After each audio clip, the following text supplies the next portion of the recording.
स्वागत है आप सभी का दर्पण सिविल सर्विसेज के यूट्यूब चैनल पर।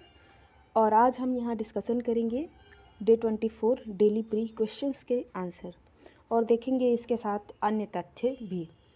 तो जैसा कि हमारा पहला क्वेश्चन जो दिया गया है, एलन मस्क निम्नलिखित में से किस सोशल मीडिया प्लेटफॉर्म के निदेशक मंडल में शामिल हुए हैं। एलन मस्क जो दुनिया के सबसे अमीर आदमी बन गए हैं, वो सोशल मीडिया के किस प्लेटफॉर्म के निदेशक मंडल में शामिल हो गए हैं, ये हमसे क्वेश्चन में पूछा गया है। हमारे ऑप्शन में पहला ऑप्शन दिया गया है फेसबुक, दूसरा ऑप्शन दिया गया है ट्विटर, तीसरा है व्हाट्सएप और चौथा है टेलीग्राम। तो इनमें से किस सोशल मीडिया प्लेटफॉर्म के निदेशक मंडल में शामिल हुए हैं एलन मस्क? तो हमारा सही आंसर है ट्विटर।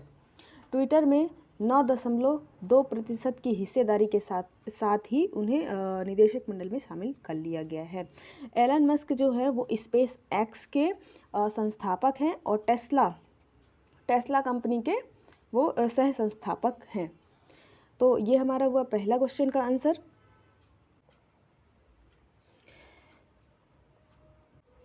अब देखेंगे हम दूसरा क्वेश्चन का आंसर। दूसरे क्वेश्चन में, तो हाल ही में किस राज्य में सरहुल महोत्सव 2022 का आयोजन किया गया था? सरहुल महोत्सव 2022 का आयोजन किस राज्य में किया गया था? तो मध्य प्रदेश, झारखंड, बिहार और छत्तीसगढ़, ये हमारे सामने चार ऑप्शन दिए गए हैं। तो इसका सही ऑप्शन है झारखंड। झारखंड में सरहुल महोत्सव 2022 का आयोजन किया गया था। सरहुल महोत्सव जो आदिवासी जो समुदाय है वो नया वर्ष के रूप में मनाते हैं। आदिवासी समुदाय जो है वो नया वर्ष को सरहुल महोत्सव के रूप में मनाते हैं। इस महोत्सव में क्या किया जाता है? प्रकृति की पूजा इससे मुख्य तौर पर की जाती है। वृक्ष की पूजा ये लोग करते हैं, वृक्ष की पूजा की जाती है। और इस महोत्सव को मुख्य तौर पर हो, उरांव और मुंडा जनजाति द्वारा किया जाता है। हो, उरांव और मुंडा जनजाति द्वारा किया जाता है। तो ये हमारा होता है। और झारखंड के बारे में कुछ चीज़ें और जान लेते हैं कि झारखंड के जो सीएम हैं वो कौन है। तो सीएम है हेमंत सोरेन और झारखंड के राज्यपाल हैं रमेश बैस है झारखंड के राज्यपाल। तो ये हमारा होता है दूसरा प्रश्न का आंसर। अब हम चलते हैं तीसरे प्रश्न पर।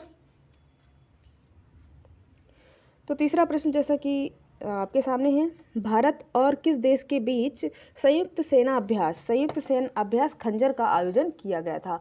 भारत और किस देश के बीच संयुक्त सेना अभ्यास खंजर का आयोजन किया गया था? पहला ऑप्शन हमारा है किर्गिस्तान, दूसरा है रूस, तीसरा है तुर्कमेनिस्तान और चौथा इजराइल हमारे सामने दिया गया है। तो जो संयुक्त सैन्य अभ्यास खंजर है वो किर्गिस्तान के साथ किया गया है। सबसे पहले सर्वप्रथम ये 2011 में किया गया था और अभी 2022 में इसका 9वां संस्करण किया जा रहा है। 2022 में इसका 9वां संस्करण आयोजित किया जा रहा है।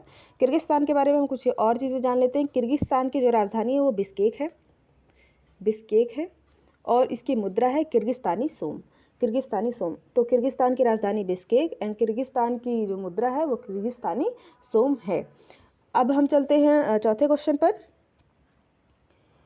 57वां सीआरपीएफ शौर्य दिवस कब मनाया जाता है? 57वां सीआरपीएफ शौर्य दिवस कब मनाया जाता है? तो हाल ही में यह दिवस मनाया गया है। तो हमारे सामने जो दिनांक दी गई हैं कि 9 अप्रैल, 10 अप्रैल, 11 अप्रैल और 12 अप्रैल। तो ये कब मनाया गया था? तो ये मनाया गया था 9 अप्रैल। हमारा सही ऑप्शन होता है ऑप्शन नंबर ए। 9 अप्रैल को केंद्रीय रिजर्व पुलिस जो है, केंद्रीय रिजर्व पुलिस का शौर्य दिवस मनाया गया था 57वां। अब इसकी स्थापना कब हुई थी? तो इसकी स्थापना हुई थी 27 जुलाई 1939 को इसकी स्थापना हुई थी। इसका मुख्यालय कहाँ है? इसका मुख्यालय है न्यू दिल्ली में। इसका मुख्यालय नई दिल्ली में है। इसका आदर्श वाक्य है कि सेवा और वफादारी। इसका आदर्श वाक्य है सेवा और वफादारी। और सीआरपीएफ के जो महानिदेशक वर्तमान में हैं कुलदीप सिंह हैं। सीआरपीएफ के जो महानिदेशक वर्तमान में कुलदीप सिंह हैं, ये आप याद रखिएगा, कुलदीप सिंह है। आप पेन और कॉपी लेकर बैठा करें ताकि जो एक्स्ट्रा फैक्ट है वो आप नोट करते जाएं, क्योंकि आने वाली परीक्षा में कुछ भी आ सकता है इनसे से संबंधित। अब हम चलते हैं पांचवें क्वेश्चन पर। तो ये दिया गया है कि सेंड का मकबरा अंतर्राष्ट्रीय बुकर पुरस्कार के लिए चुनी जाने वाली पहली प्रति बन गई है ना? पहली प्रति बन गई है। तो यह किसके द्वारा लिखी गई थी, इसकी लेखिका या लेखक कौन है। तो पहला हमारे सामने जो ऑप्शन है डेजी रॉकवेल, दूसरा है गीतांजलि श्री, तीसरा है मीना नायर और चौथा है हेमंत सिंह शेखावत। इन तीनों में से, इन चारों में से कौन इनके लेखक या लेखिका हैं। तो हमारा सही ऑप्शन है गीतांजलि श्री। गीतांजलि श्री का ये अनुवादित, उन्होंने अनुवाद किया था हिंदी में। तो अनुवादित हिंदी उपन्यास है ये सेंड का मकबरा। यह बुकर पुरस्कार के लिए चुनी जाने वाली, मतलब बुकर पुरस्कार के लिए चुनी जाने वाली पहली हिंदी भाषा का उपन्यास है। पहला हिंदी भाषा का उपन्यास है जो बुकर पुरस्कार के लिए चुना गया है, वो टॉप 13 की लिस्ट में है। अब हम चलते हैं प्रश्न नंबर 6 में। भारत शासन अधिनियम 1935 को गुलामी का अधिकार पत्र किसने कहा था। गुलामी का अधिकार पत्र किसने कहा था भारत शासन अधिनियम 1935 को। तो पहला ऑप्शन है हमारे पास कि महात्मा गांधी, दूसरा है पंडित जवाहरलाल नेहरू, तीसरा है सरदार वल्लभ भाई पटेल और चौथा दिया गया है हमारा डॉक्टर भीमराव अम्बेडकर जी। तो इनमें से हमारा सही ऑप्शन है पंडित जवाहरलाल नेहरू। पंडित जवाहरलाल नेहरू जी ने भारत शासन अधिनियम 1935 को गुलामी का अधिकार पत्र कहा था। गुलामी का अधिकार पत्र पंडित जवाहरलाल नेहरू ने भारत शासन अधिनियम 1935 को कहा था। तो ये हमारा हुआ छठवां प्रश्न। हम चलते हैं 7वें प्रश्न पर। निम्नलिखित में से संविधान सभा में शामिल महिला नहीं है। तो इनमें से हमारे पास 4 ऑप्शन दिए गए हैं, सुचेता कृपलानी, कमला चौधरी, लीला राय और इंदिरा गांधी। 4 ऑप्शन जो हमारे सामने दिए गए हैं। तो हमें इनमें से देखना है कि कौन संविधान सभा में शामिल महिला नहीं थी। तो इंदिरा गांधी जो थी उस टाइम पर काफ़ी छोटी थी, वो संविधान सभा में शामिल नहीं थी। संविधान सभा में कुल कितनी महिलाएं शामिल थी, तो संविधान सभा में कुल 15 महिलाएं शामिल थी, जिनमें से अगर आपको नाम नोट करना है तो वो नोट भी कर सकते हैं। पहली महिला थी विजय लक्ष्मी पंडित और दूसरी थी पूर्णिमा बनर्जी, बेगम एजाज रसूल और कुमारी अमृता कौर, सरोजनी नायडू, हंसा मेहता, श्री दुर्गाबाई, दक्षिणायन वेलुयिदन और अम्मू स्वामीनाथन, रेणुका राय और मालती चौधरानी और एनी मस्करीनी। तो यह हमारी थी 3 नाम ये दिए गए हैं और बाकी नाम मैंने बोल दिए। तो ये आप नोट कर लीजिए और याद भी कर लीजिए क्योंकि ऐसा क्वेश्चन आ सकता है। डॉक्टर अंबेडकर को संविधान सभा में शामिल करने के लिए मुंबई प्रेसिडेंसी को की पूना सीट को किससे त्याग पत्र दिलाकर रिक्त कराई गई थी। यहाँ पर रक्त नहीं है, ये रिक्त है, रिक्त कराई गई थी, खाली कराई गई थी। पहले डॉक्टर भीमराव अम्बेडकर जो थे वो पश्चिम बंगाल से लड़ रहे थे, पश्चिम बंगाल की सीट से लड़ रहे थे, लेकिन जब पाकिस्तान का विभाजन हुआ तो वो पाकिस्तान के हिस्से में चला गया। तो डॉक्टर भीमराव अम्बेडकर जी को संविधान सभा में शामिल करने के लिए उन्हें मुंबई प्रेसिडेंसी के पूना सीट से भाग लेना पड़ा था। तो वहाँ किसी एक ने वहाँ की सीट खाली करके डॉक्टर अंबेडकर जी को सीट दिलाई थी। तो वो कौन थे, हमसे ये क्वेश्चन में पूछा गया है। तो पहला है M.R. जयकर, दूसरा है पुरुषोत्तम दास टंडन, तीसरा है मौलाना हरफिज जुहान और चौथा है इनमें से कोई नहीं। तो हमारा सही ऑप्शन क्या होगा, तो हमारा सही ऑप्शन है M.R. जयकर। M.R. जयकर जो थे उन्होंने अपनी सीट खाली करके डॉक्टर अंबेडकर जी को दी थी, जो पूना संसदीय सीट थी। तो ये हमारा होता है क्वेश्चन नंबर 8। हम चलते हैं क्वेश्चन नंबर 9 में। निम्नलिखित में से संविधान की कौन सी विशेषता संयुक्त राज्य अमेरिका के संविधान से नहीं ली गई है। संयुक्त राज्य अमेरिका से जो भी चीज़ें ली गई हैं तो इनमें से पूछा गया कि इनमें से कौन सी चीज़ नहीं ली गई है। तो पहला है उपराष्ट्रपति का पद, ये तो लिया गया है। संसद के दोनों सदनों की संयुक्त बैठक, तीसरा है न्यायिक पुनरावलोकन का सिद्धांत और चौथा है वित्तीय आपातकाल। तो हमारे संविधान में, भारतीय संविधान में ऑप्शन नंबर बी जो है कि संसद के दोनों सदनों की संयुक्त बैठक, ये ऑस्ट्रेलिया के संविधान से ली गई है। ये किसके संविधान से ली गई है, तो ये ऑस्ट्रेलिया के संविधान से ली गई है, ना कि USA के संविधान से। तो ऑस्ट्रेलिया के संविधान से हम देख लेते हैं कि कौन कौन सी चीज़ें ली गई हैं। तो ऑस्ट्रेलिया के संविधान से पहली चीज़ ली गई है प्रस्तावना की भाषा, प्रस्तावना की भाषा, और दूसरी चीज़ ली गई है केंद्र राज्य संबंध, और तीसरी चीज़ है शक्तियों का विभाजन, और चौथी जो मोस्ट इम्पॉर्टेंट चीज़ है वो है समवर्ती सूची। समवर्ती सूची हम कहाँ से ली गई है, तो ऑस्ट्रेलिया के संविधान से ली गई है। ये हमारा होता है नौवा प्रश्न। अब हम चलते हैं 10वें प्रश्न की ओर। 10वां प्रश्न दिया गया है कि किसका कथन है कि भारतीय संविधान अधिक कठोर तथा अधिक लचीले के मध्य एक अच्छा संतुलन स्थापित करता है। अधिक न ज़्यादा कठोर है न ज़्यादा लचीला है, उन दोनों के मध्य एक अच्छा संतुलन है। यह किसका कथन है? तो हमारे सामने जो ऑप्शन है, आइवर जेनिंग्स, दूसरा है केसी व्हीलर और तीसरा है जी ऑस्टिन और चौथा है दुर्गादास बसु। इनमें से कौन होगा जिन्होंने कहा है कि भारतीय संविधान अधिक कठोर तथा अधिक लचीले के मध्य एक अच्छा संतुलन है? तो हमारा सही ऑप्शन जो है वो है केसी वियर जो है वो उन्होंने ये वाक्य कहा था, ये कथन कहा था। तो हमारा सही ऑप्शन क्या है? केसी वियर। नेक्स्ट क्वेश्चन में हम चलते हैं। निम्नलिखित में से किस अधिनियम को मॉन्टेग्यू चेम्सफोर्ड सुधार कहा जाता है? किस अधिनियम को हम मॉन्टेग्यू चेम्सफोर्ड सुधार कहते हैं? ये प्रश्न शायद आ भी चुका है या फिर इससे मिलता जुलता मार्ले मिंटो जो सुधार है वो आ चुका है। तो इस तरह के प्रश्न जो है वो हमें याद करना बेहद ज़रूरी है। पहला हमारा ऑप्शन है अगस्त ऑफर, दूसरा है भारत सरकार अधिनियम 1919, तीसरा है भारत सरकार अधिनियम 1909 और चौथा है भारत सरकार अधिनियम 1935। तो हमारा सही ऑप्शन है भारत सरकार अधिनियम 1919। भारत सरकार अधिनियम 1919 को मॉन्टेग्यू चेम्सफोर्ड सुधार भी कहा जाता है। जो मॉन्टेग्यू थे वो भारत सचिव थे, भारत के सचिव जो थे वो मॉन्टेग्यू थे और चेम्सफोर्ड भारत के गवर्नर जनरल थे। तो ये उन्हीं के नामों पर रखा गया था, भारत सरकार अधिनियम 1919। और जो मार्ले मिंटो सुधार है वो भारत सरकार अधिनियम 1909 को मार्ले मिंटो सुधार कहा जाता है। तो इस प्रकार हमारा हुआ 11वां प्रश्न। अब हम चलते हैं 12वें प्रश्न में। इनमें से किस ब्रिटिश अधिनियम द्वारा प्रांतीय बजट केंद्रीय बजट से अलग किया गया? प्रांतीय बजट को केंद्रीय बजट से अलग किस अधिनियम के द्वारा किया गया?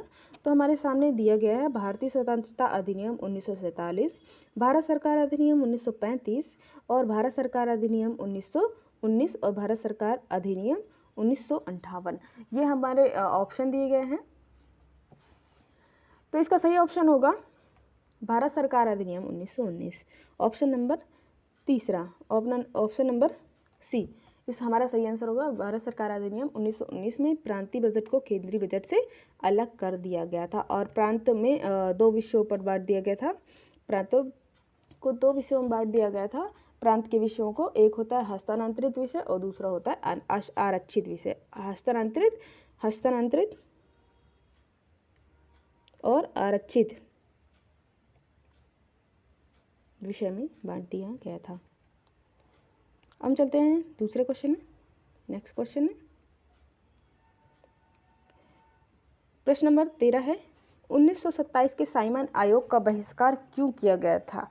क्यों ऐसा बोला जा रहा था कि गो बैक साइमन के नारे क्यों लगाए जा रहे थे? ऐसा क्यों बोला जा रहा था? तो पहला हमारे सामने जो ऑप्शन दिया गया है महात्मा गांधी की गिरफ्तारी के विरोध में, और दूसरा है चूंकि भारतीयों को आयोग से बाहर रखा गया था इस वजह से, है ना।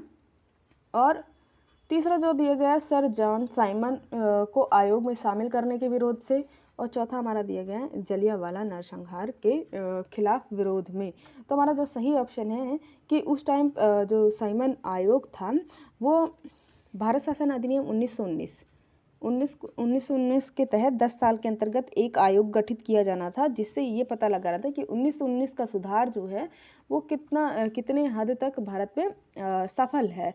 ये पता लगाने के लिए साइमन आयोग का गठन किया गया था। ये समय से पहले ही गठित कर लिया गया था, तो यही पता लगाने के लिए वह भारत में आया था। तो इस साइमन आयोग में कोई भी भारतीय शामिल नहीं था, इस वजह से भारतीयों ने इस आयोग का विरोध किया था। कोई भी भारतीय इसमें शामिल नहीं किया गया था, जबकि वहाँ किसकी योजनाओं की प्रगति की समीक्षा करने के लिए आए थे? तो भारत में समीक्षा करने आ रहे थे और कोई भारतीय ही नहीं शामिल था, तो इस वजह से इसका विरोध किया गया था। तो हमारा होता है क्वेश्चन नंबर 13। अब हम चलते हैं प्रश्न नंबर 14 पर। भारत शासन अधिनियम 1935 के संबंध में असत्य कथन का चयन कीजिए। हमको असत्य कथन का चयन करना है। पहला हमारे पास दिए गए प्रांतीय द्वैध शासन का उन्मूलन, केंद्र में द्वैध शासन की शुरुआत, ठीक है ना, ये किया गया। दूसरा है कि भारतीय परिषद का उन्मूलन, उसके स्थान पर एक सलाहकार निकाय की शुरुआत की गई। और तीसरा है प्रांतीय परिषद को अब विधान परिषद कहा जाने लगा। और चौथा हमारे पास है कि सभी सत्य हैं।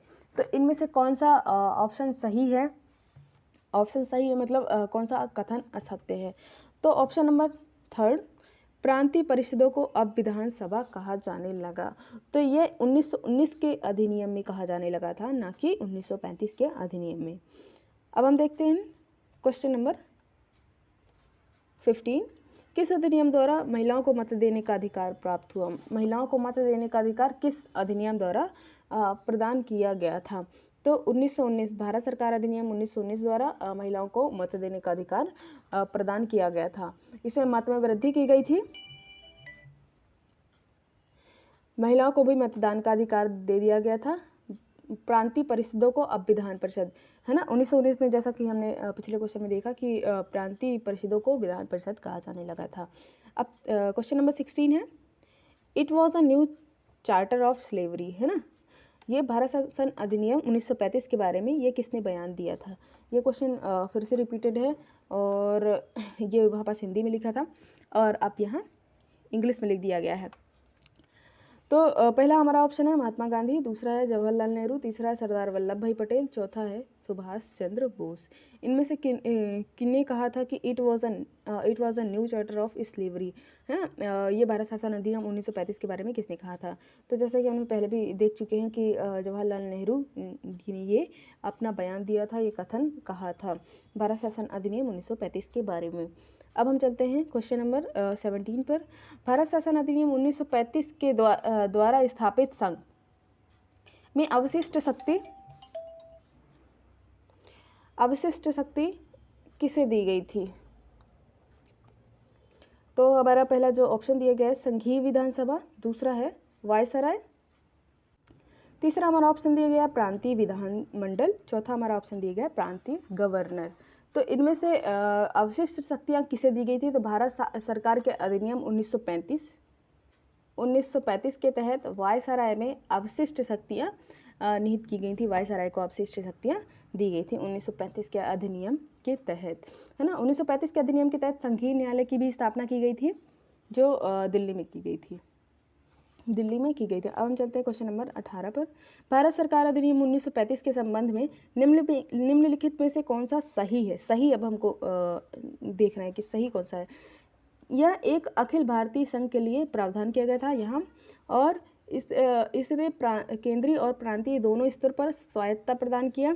और तीसरा है इसने द्वैध शासन को केंद्र में अपनाने के लिए प्रदान किया गया, जिसमें संघीय विषयों को आरक्षित और स्थानांतरित विषयों में विभाजित किया गया था। तो हमारे पास ऑप्शन जो है कि पहला और दूसरा सही है, ये वाला ऑप्शन, और दूसरा वाला ऑप्शन सही है। तीसरा है दूसरा और तीसरा सही है, और जो हमारा तीसरा दिया गया है पहला और तीसरा सही है, और चौथा ऑप्शन दिया गया है कि इनमें से सभी सही हैं। तो हमें सही ऑप्शन का पता लगाना है कि कौन सा सही है।